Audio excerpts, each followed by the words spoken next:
السلام علیکم ورحمۃ اللہ وبرکاتہ۔ تہذیب الافکار کے معزز سامعین کو خوش آمدید۔ ناظرین کرام، استقبال ہے آپ کا ہمارے اس یوٹیوب چینل پر۔ ناظرین کرام، آج کی بڑی افسوسناک خبر ہم آپ سے شیئر کرنے جا رہے ہیں۔ سرزمین حرمین میں بتوں کی واپسی۔ سعودی عرب میں ولی عہد بن سلمان کے بڑے بت کی تصنیف، عریانی، بےہودگی، بے پردگی اور اب مجسمہ سازی۔ ناظرین کرام، یقیناً یہ بڑی افسوسناک اور بڑی بری خبر ہے۔ بن سلمان روز بروز کیسی حرکتیں کر رہا ہے، پوری دنیا اس کی مذمت کرتا ہے۔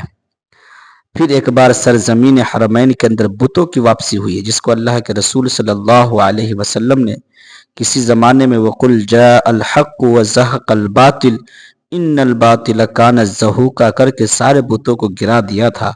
لیکن یہ بن سلمان کی بڑی کامیابی ہے کہ انہوں نے پھر سے بت کی واپسی حرمین کے اندر کر دیا ہے۔ یہ ہے وہ عظیم کامیاب جو بن سلمان نے حاصل کی ہیں۔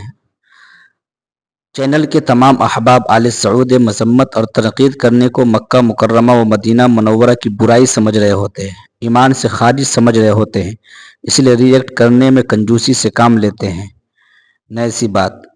اسی لیے میرے محترم بزرگوں دوستو، جو غلط ہے اسے غلط کہا جائے گا۔ سعودیہ ہمارا قبلہ نہیں ہے، ہمارا قبلہ کعبہ ہے، اور سلمان ہمارا اسلام کا ٹھیکیدار نہیں ہے، اس لیے غلط کرے گا ہم آواز اٹھائیں گے۔ آپ سے گزارش ہے ویڈیو کو شیئر کریں۔